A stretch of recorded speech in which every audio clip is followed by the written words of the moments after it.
So here we are again with the Center for Earth Education and Learning. And I have the pleasure again to speak today with Peter Maxwell Slattery. Peter, welcome. Henning, always good to do this, mate. Good to connect again.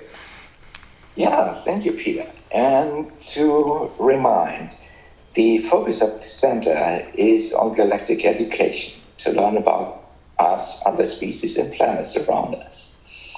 And today we will again do 2 recordings in a row, if everything went or goes well. And the first topic is around spirituality and UFOs.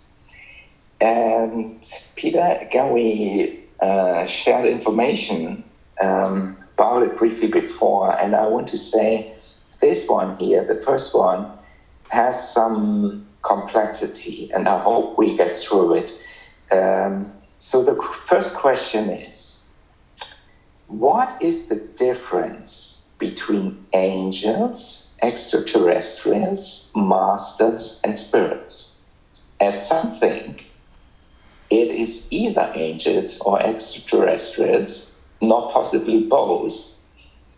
And what are behind UFOs and UAPs, Peter? So I'm going to keep this as basic as I can. So I'm only going from experience. A lot of people are going from research, or they're going from experience as well in some cases. I've had the privilege to be able to experience a lot of things on a daily basis. And there was a period about a decade and a half ago that I did throw the baby out with the bathwater for a while there, thinking it's all ETs. And then when I had beings approach me and explain that they were the Elohim, with subsequent experiences up until this day with angelic intelligences, it is something where I say don't throw the baby out with the bathwater with any of this, because just when you think you've got something or you think you know it all, the rug gets pulled out. So from my experience, what I'll say is that everything is part of the one consciousness that encompasses all consciousness. The angels, there are extraterrestrials, there are masters, saints, sages, nature spirits, elementals, the list goes on. There seems to be, from my experiences and in the best-selling series that I've done with Shiji, the Shiji material, as well as in my own contacts with the Elohim, an explanation that if you get the Elohim and understand that all beings, their highest expression is an Elohim intelligence, see that as the cells of God's body mixed in with angelic intelligences. So the angels, the brief explanation is they're messengers, but my experience, Metatron and Archangel Michael are part of the immune system of God's body in sync with the Elohim. So you've got Elohim and then those 2 angelic intelligences, and there's many other angels as well. Now, there are Elohim that are always in the Elohim state. There are Elohim that are purely created beings, creating from the light blueprint, as above so below. They create and manipulate the physical reality from above to put things in a certain perspective for an experience. And there's other aspects of that, but we've done another Elohim video as well. Now, with that said, behind the phenomena, or what people perceive as this phenomena, and we're seeing UAPs now, which is more of a US government term to sort of, I think, pull people that have been that want to research this away from the older stuff and bring it to what's been purely termed under UAPs. It's like you change the algorithm and the terminology, you can control that a lot easier. But if you type in UFOs, they can't do that so much. So there's a change in the terminology. And what's behind that is, again, a very layered and complex thing, because some of the orbs of light are angelic intelligences, as myself and even James Gilliland and others have been going back to the 80s and before that talking about orbs. I started talking about the blue orbs around 2011, I think it was, even though I'm a lifelong experiencer. Some of the orbs are ascended intelligences that can be ascended masters from this world and or other worlds. Some of them can actually be the way that the crafts are breaking into this physical reality from their dimensional state. So you might see a little tiny orb or a big orb. If that orb fully materialized and broke through into this frequency, the craft could even be bigger than our planet or the sun. Some of these are nature spirits. Some of them are connected to elementals and various other things as well. But I think just a perspective of not thinking it's one thing or the other, because of my mistake in doing so over a decade and a half ago, I just want that to be food for thought, that there are extraterrestrials, there are angelic intelligences, and what's behind the UFO phenomena and UAP is a lot more layered than what people think. And so you've got a situation with masters, which is a being from its pinpoint of awareness from God, source, creator, in an experience has ascended to new heights. And when they've ascended to a certain level, there is levitation, telepathy, manifest from thought abilities.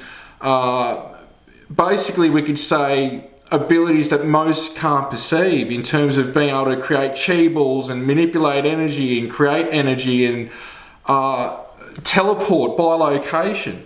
There's all these things that comes with it. So you've got beings in other worlds that have done this. You've got beings here that have done this. And when they're in that state, they can choose if they purely want to stay as a master being, we could say, before ascending back to an Elohim state, to where they can be of service to others in specific areas, which is what a lot of these masters do. And spirits are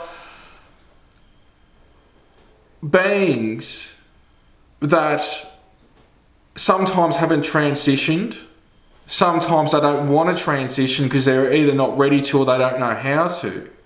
And then there are spirits in many forms that are protected beings. There's some nature spirits, or even we could say just local intelligence spirits that will occupy certain areas, whether they feel it's their job to do so as protected beings, whether it's just they see that as their home and they want to stay in that state. It's a very layered topic, but it's like with the communication side, with mind's eye, thought transfer, feeling and sensation, as well as the clear senses.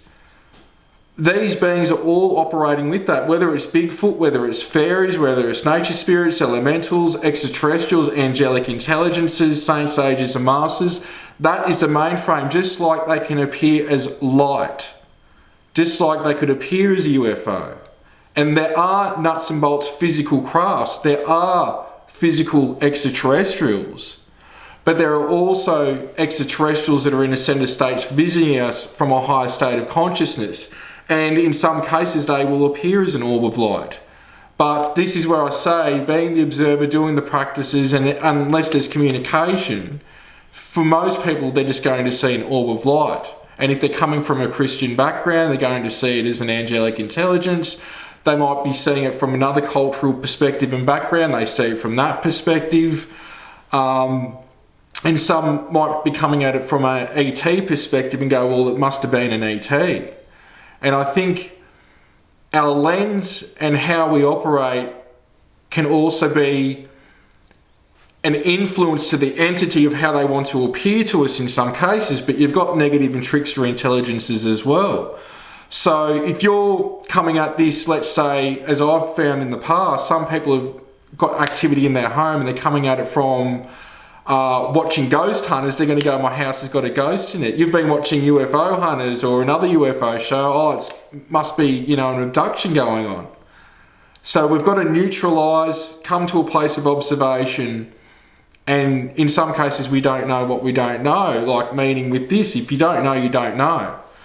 But you've got to be open to the truth and coming from the heart. And when being in truth, you've got to go to a neutral stance and not be filtered by your own distortions and your own lens. So I know that's a layered thing, as everything else. But basically, it's like not one thing or the other. It's a lot bigger than what most can perceive. Hopefully some food for thought anyway. Well, thank you, Peter. That's a lot. And maybe I add what came to my mind just briefly. One is, of course, what if someone is seeing something, whatever that is.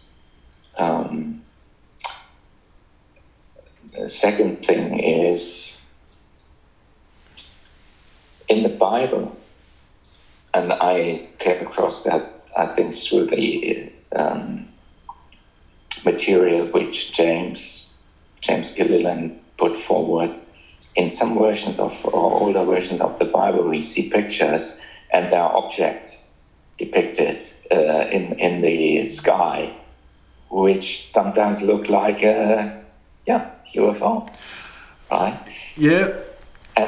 And final thing, third point, also from at least as what I can say from a Christian religion perspective, the event of the birth of Jesus, it is described that stars were moving in the skies. In other words, was it stars, or was it other objects just shining there?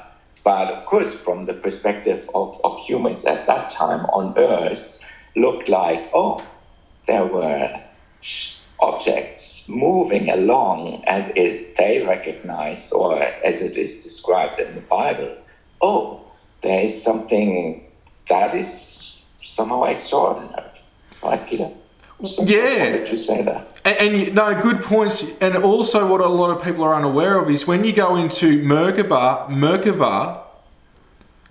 that is actually what chariot and throne is in the biblical text. It's a Merkaba. It's not an actual chariot. It's not an actual throne. It's the light body, which is two opposing tetrahedrons, which appear as a flickering orb of light. So what you have is chariot and throne throughout the biblical text, and it actually means Merkaba, light vehicle. That's what it is. They're depicting it the best they can from their frame and reference of that time.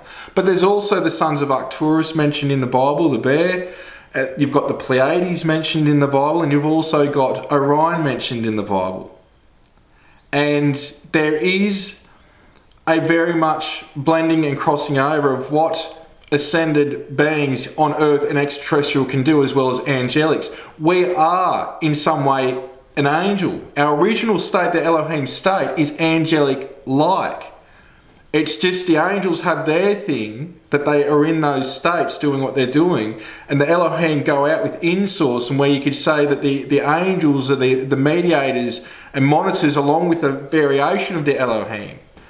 So this is where it all blends in, and they're very good points, because a lot of those experiences in the Bible, especially with Ancient Aliens and other shows, seeing the blend over, and there is extraterrestrial connections with a lot of this. So that's why I think they're great points that you brought up.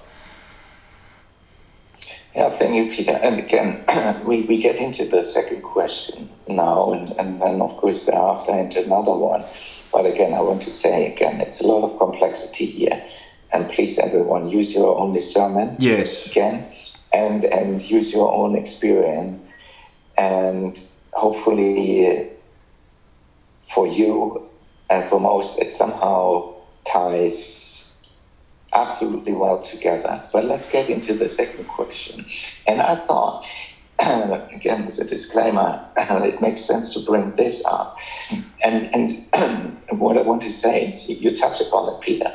Also with these things, we can come, again, with this complexity to wrong conclusions. But just in general, we can with many things. And with this human experience on Earth, there are so many examples why we, even with best intentions, will here and there probably or very likely come to wrong conclusions. But the question is, here specifically, the question is now, how does one heal from wrong conclusions? In particular, and this is as a solution, the healing. In particular, how can one heal with meditation, self-reflection, and love? Well, love is the key with all this. We are now knowing from recent studies, we could say, and I would highly recommend source the movie from Joe Dispenza that just came out, that they're doing, and I'm not going to speak for him or the movie, but just a breakdown and paraphrasing with this. We are now seeing that before and after meditation and days of it, there is a chemical change within the blood. We also know the effects now from the studies with heart math of when you've got a cohesive relationship now operating between the brain and the heart, which both have neurons, and the heart gives out a bigger magnetic field than the brain. We can change our state. When you change your state, you change your energy, you change what you attract. There's a huge influences with negative influences, past spirits that may have been addicted to drugs, may have been negative beings that don't want to transition yet, and they can stay in those states and affect people through their own thoughts, their feelings, and they can live vicariously through them. There's also owning our own stuff, and then there's a time for what I call, excuse the language, positive pissed offness, to where you've just got to move on with life. Doesn't mean you don't want to process, but you don't want to sit stagnant and sit in an energy to where you get in a deep dark hole and you can't be pulled out. You can always be pulled out, but it's up to you how long you sit in that. So my point with this is that through prayer, through clearings, through different, we could even say heart math techniques, I'll call it now, though I've been doing it before I even knew of heart math going back quite some time, as well as other teachers like James Gilliland, who I'll mention again, saying years ago that you want to connect with the heart and then sit in a loving space and then think of a good memory and then you initiate contact in that way, because the mind you seek is the mind that you connect with, and 100% with that. So it's not just, there's not one quick fix with all this. But when it comes to healing, there's going to be different tools and techniques that will work for a while that may not work. And then down the track, the techniques that didn't work might work now, and the ones that did won't work or feel effective anymore. The bottom line is a balance with exercise, with time alone, as well as with others, with joy, doing joyful things, as well as reflecting, seeing the lessons, but in that space connecting with the heart and giving the situation that you've experienced to the heart. And even recently I've done this with some people, to where if you can connect with the heart through intention and sit in that space for a few moments and go into gratitude, basically a heart math technique, and then see and observe what it is that you can't, or that you think you can't heal. Give it, even if it's a visual of getting that event or experience and giving it to the heart, or through thought, saying to the higher self and to the event, I give you to my heart space, and let the heart deal with it. Get out of what we could say is mental gymnastics over it and give it to the heart, because the heart is going to see the bigger picture in all things. And it sounds airy-fairy, but through what I'm saying with heart math, Joe Dispenza, Greg Braden, others now, through many people like myself that have been going on about this for quite some time, and the science that they've got that I'm now seeing backing up what I'm saying now, we're seeing that there is now scientific data that's valid, that's reproducible, that other people can go and do it. They might be doing it different ways, but when they're doing it similar ways, they're getting results and people are getting healed. And that's what you want, you want the results. You don't want to go through all this stuff, but there is learning, and there's got to be patience with this. And sometimes we're in cycles in the healing process that no matter what you do, you're going to have to sit in that space. And that is extremely hard, especially if it's the loss of a child or a loved one, or just all your circumstances are ripped out from underneath you overnight. It's going to be different for each person. So I know that's a bit of a action-packed thing, and I don't think anyone's got the answer, including myself, 100% on that, because if we did, we wouldn't even be speaking about this. But what we are master teachers to each other in the physical form, and that's where we're not just teachers, but we're first and foremost students. We're the students of life, but we're also teachers to others. I want to add a number of things. First, again to highlight, we spoke about that in another recording. First, the meditation. It allows us, whether it's a guided meditation or we find our own meditation and stillness, I would say it allows us to find a different state of relaxation. And that is in any case a base for healing. Some have even reported, I met persons personally, and therefore I come to this statement, what I'm bringing now. It has often been as interesting from my perspective as a starting point to heal many things in the longer term when people started or even for whatever reason had and did a meditation. Mm-hmm. So that is about the meditation. Then about the self-reflection. The self-reflection is something which I would say is kind of do an own thinking process within yourself, reflecting on whatever experience you just recently or in the past had or you are in. And there is a thing I want to bring forward, which was for me personally also very useful, though at first a little strange, or I was wondering what is this, and I want to say it was James Gilliland who in an interview, as best as I recall, said basically, and he wrote it probably also in his newsletter somewhere, basically said like that, the advice is be brutally honest with yourself, or one has to be brutally honest with oneself. But what does it mean? It doesn't necessarily mean that someone is harsh or very critical with oneself, but it is to be, again, self-reflecting, and in the best case, from a loving perspective, recognizing what has worked, what has maybe not worked with one or the other experience, what one did or has had or is in, or the life situation, and just giving it as best as possible an objective reflection or, again, personal kind of review of the situation. And in the best case, I would say it's about then recognizing oneself, who he or she is, and recognizing ultimately, again, the soul, or even the kind of purpose or mission. But that's probably, a lot. No, it is. Just in one reflection. Go. No, I think they're really good points. Now, that's why I was saying you've got to be in truth. And when you're in love and you tap into the heart space first and then you observe in that space, there's no judgment. But if you're going to not learn and from certain things and keep repeating the same things, you're going to get the same results.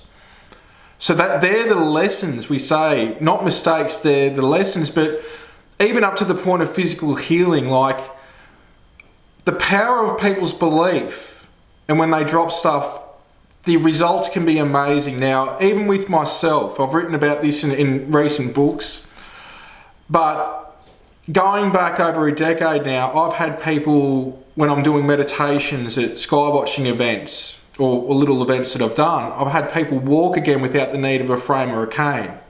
Their eyesight's been restored, their hearing's been restored, their back has been restored to where they haven't got, like these things, ailments, diseases, what have you, other things they've had for years or in short term that have got extremely bad for their health. I'm not saying that I've done it. it's happened in a meditative state to where we clear the space, we tap into that higher consciousness, we absorb and we start to resonate with our true nature, and from that space there can be revelations, insight, guidance and healing that occur. And we've been kept away from that, and that's where human potentiality we are now reconnecting with. And it's not just the messages of the saints, sages and masters, but some of the extraterrestrials as well as the angelic intelligences. But that's where it comes down to self-inquiry, and you have to be brutally honest. James has had the same ramifications over there with what he's been doing for 40 years, which he's been doing how long I've been alive. And that's why I see him as a brother and a master teacher and a father type figure as well, because we are on the same page, but we're always learning. But when we talk about things like this, just out of talking about it, we tend to find we've got similar results going on. And it's, you know, you'll attract the people that you're meant to attract, just like relationships, and we could say soul contracts or higher purpose and what have you. There's always this illusion that we're all separate, but there is a part to all this. This is a school of life, and we're all in this together, but it's the illusion of separation at the same time that can be very confronting and confusing for some. So truth is absolutely key with this, because if you want results and you want to change and you want to heal, you got to pull the blinders off. And sometimes it's going to be ugly, because we've all got deep and dark sides as well as beautiful bright sides. But it's the equilibrium and not seeing things as good as bad, but sitting in the space of what source is. It encompasses all that. And from all that you can create a better tomorrow. But first you have to see that darkness. Yeah, thank you, Peter. And maybe still to add, with regards to this terminology, self-reflection, I said, then you said, and it's similar, it's the same, self-inquiry, or we call it introspection. Anyway, I just wanted to say that. And then also the third I put in the question was about love, which you already touched upon in the beginning when you responded to the question. But still, I want to add, we also have the element of self-love. Again, in other words, to be very gentle with ourselves. And I would say there is so much, and it's not about the terminology, but there are just things. Like, again, we heard probably or many about love, but I'm not sure how many heard about the term self-love. Yeah. And other terms which are sometimes, I would say, they are not known to us, but because they have never been taught to us. And there again, there's much more. But anyway, I just wanted to highlight that. But then there's still more. So that was kind of what I wanted to say about the, let's say, individual thing or personal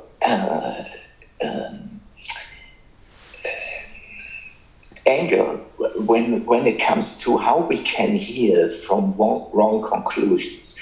But on a collective level, let's say, as I said, the human experience here, in a really brief summary regarding our history, is, I would say, really a long history of events, of tragedy. And it comes to probably the souls who have been here, incarnated and incarnated again, went through a lot of trauma, a lot of experience, which we should not get into.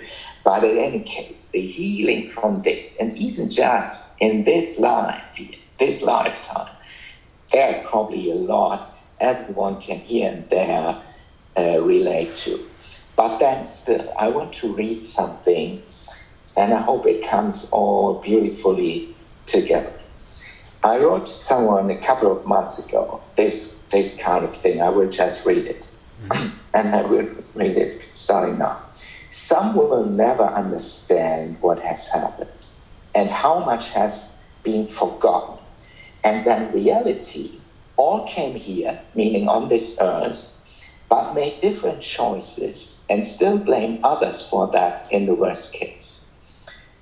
Different choices, I mean, in other words, some say some were more light-oriented, others were more to the, let's say, less light-oriented. But anyway, I go on. We need to be strong individually, independently, and at the same time work together in cooperation without full connectivity. And it will work with similar intention and ultimately in alignment with Source. What I mean without full connectivity is we will not, of course, communicate with everyone every day through electronic means or in whatever sense, but the ones who have good intentions and want to be together will somehow still make it, like in a relationship, call long-distance relationship or whatever. With the best intentions, we somehow make it. And here, with the things which happen on our planet, collectively, if we agree, or some at least, and want to cooperate, we will somehow find a way to communicate. But ultimately, when we are in alignment with Source, and I would add with Mother Earth, we can probably lift things off and up. Mm-hmm. I go on. This all here on this planet is a hard one, if we call it our mission. And we cannot please everyone at the same time, because all will have different experience and understanding. And so there will be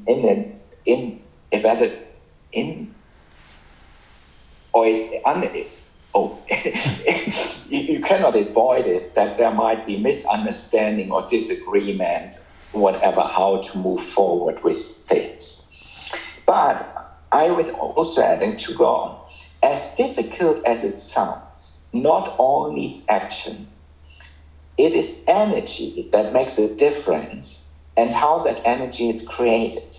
That can cause such ripple effect needed, because, in other words, here many things are convoluted, as many I said, and we had touched upon it in another interview. There are these books. You had one book, The Convoluted Universe, but here on this planet, I would say in particular, things are so convoluted. And to come to a conclusion, ultimately, to go on what I wrote, is we need self-mastery to succeed.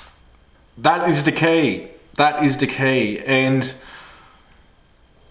something that I'll say to people is that just think for a moment, if every single thing that you do was seen by someone else.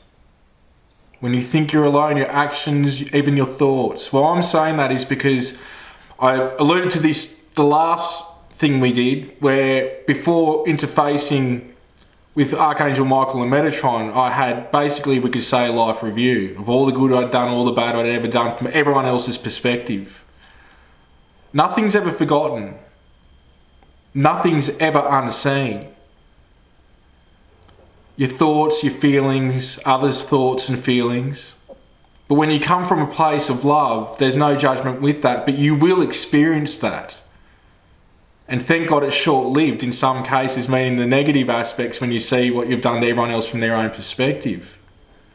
So when you think it's just a distant memory, it's a past thing, it will be forgotten about. No. Everything you do, what you think, what you say, is stored in the mind of Source and is accessible. But it's what we learn from it and how we grow from it that is key within that. That's the fruit, as I say, whether it's with this video, others, anybody else, what's the fruit that you can take? If you focus on that, that soul evolution, that soul growth. You don't want to get trapped up in anything else, but not everything is how we want it. There's imperfections in everything, but that's what makes everything perfect as is. Yeah, thank you, Peter. And again, I mean, people just, of course, recognize that. I'm not a native English speaker, for example, and here and there, the terminology or the right word might escape me. or I just might use it and later recognize, oh, no. No, you do good. You do good, Henning. You do good. But in any case, I mean, so everyone, and this is just a simple example, has this or that, where it's at one moment maybe going wrong. And this is just a very, very simple example. But still here, hold on, people. If I say it like that, it is complex. And still we have another question here. And it's a longer recording, but I hope again, it hopefully comes all well together. And again, use your discernment, use your own view. And I hope there is a lot beneficial things in here. So the question is here then still, Peter. The third question. How does all, and I mean all really, all here, all people, all beings here and elsewhere, does all, and all things, by the way, also, does all, one and we all together create heaven on earth? How about coming from the heart with peace? Well, it is coming from the heart. But I've talked about this before. When you look at, let's say, cymoscope work, which is where they're playing, let's say, 4-3-2, and there's beautiful geometry, and then you'll move up to the next frequency. In between each frequency, there's distortion. We are going through a huge distortion period that's lasted thousands of years at the moment. It's a process. We go through that in our own life with our big cycles, and we go through it with our smaller cycles. As the saying is, the wheel keeps turning. As long as you're doing the best that you can in each moment, in each decision, in every thought, in every action, you can't do more than that. So you're going through your own ascension process, which ascension's laid. There is the light body, the rainbow body, the Merkaba, but there's just purely raising our frequency. And there's also, we could say, cycles of ascension within the galaxies. But within that process, and what I'm saying is, focus on you. Enough of us do it. It's like the 100th monkey effect. Like everyone starts to start doing the things that I'm saying. You're looking after you, everyone will start looking after themselves. You be of service where you can with each moment as well. But what's happening is, the more that you're dealing and doing self-mastery for yourself, others start doing it. What happens is, there's a double effect of it's happening within, so without. So it starts happening for the collective. You can't change the world, but you can change the world from changing within, and enough of us doing it, we have that effect outside of ourselves. So it's all about self-responsibility first and being the best you. And from that, enough of us doing it, we start to transform humanity. This ascension process, it's something that everyone's going to go through. Some may go to higher states in this process, this cycle around. Each go where they're meant to, but that's how we create heaven on earth. Is every choice, every action that you want to make, how would you see that in your own heaven? How would you see that in the place of love and compassion and non-judgment, if you're looking at yourself from an external perspective as well as an internal perspective looking out? So this is where you have to be in truth. You are going to make some decisions, like you were saying before, that everyone's not going to be happy with. But that's just the process. It's a part of it. And this is what makes us grow, is the division at times, the differences. But the differences are the differences that Source has created for soul evolution and soul growth. And once you get to that perspective of there's no good, there's no bad, there's evolution, soul evolution, you can use what's negative experiences or negative things happening as drive and fuel to surpass those things for soul evolution. You use them as drive, you use them to give you the passion for soul evolution and soul growth. And again, I don't have the answers to everything, but all I can go is through what's awakened within me from the experiences with many intelligences, first and foremostly Source. And that's why I say as well, allow the divine, God, Source, Creator, whatever you want to term it, to work through you, to be a vehicle for it each and every day, and learn and grow. But when you're doing that, you're sharing that love of Source throughout every fibre of your being. but also seeing the Creator in everyone that you meet. That spark of the divine, the internal awakeness, awareness in each being is the divine. And once you can acknowledge that is in every single thing, every bug, every plant, every person, and see that first in everyone that you see, that you're speaking to God, that can also change your perspective, and you can start to merge with that mindset that can actually be a transformational thing instantaneously in some cases. Yeah, thank you, Peter. And to kind of conclude here, still I want to add 3 more things. So when it comes to the healing from wrong conclusions, it is individual. Mm-hmm. So everyone went through this or that, or is going through this or that. And so the solution, the remedy, the healing is in any case, it's very personal, it's very individual. Definitely. It is different for each and everyone. If one recognizes the power and the potential of spiritual practices or techniques, and especially those where it ties into healing, I would just recommend, again, meditation just as a starting point. And it can be just as simple as sitting down without taking any meditation and just experiencing. Hopefully, if one takes here and there consciously some minutes to maybe experience if there is an effect. Then, second thing, the second recording is actually about dissension. And third thing, to come to a more known terminology again, as I said before, you can say, again, use your own discernment, but again, go with your experience, and again, to highlight something else, again, do your own research, again, individually, and come to your own conclusions on whatever subject there is out there, if you have the time, if you are interested in. But again, what we have recorded here, again, was complex, and we get into the other recording about dissension in a moment. And again, I hope there's a lot in there which is beneficial, so beneficial, hopefully, for us at this moment here on this planet, but ultimately, really for all as we go forward.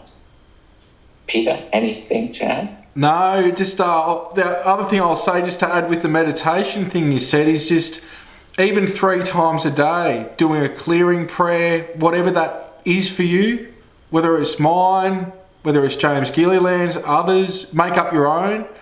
Even just doing that for 20 seconds, 2 minutes, and then just being for another couple of minutes, just sitting in that space afterwards. Doing that 3 times a day, it can be a good introduction to acknowledging thoughts, for reflection, for ideas, for inspiration, for connecting with the divine. So just follow your bliss and do whatever works for you, but you will adapt over time and learn new tools and techniques, and just go with what the universe is bringing to you. So no, that's a good thing, Henning. It's all good. Okay, thank you, Peter. So we will be back in a moment. And thank you again. Blessings.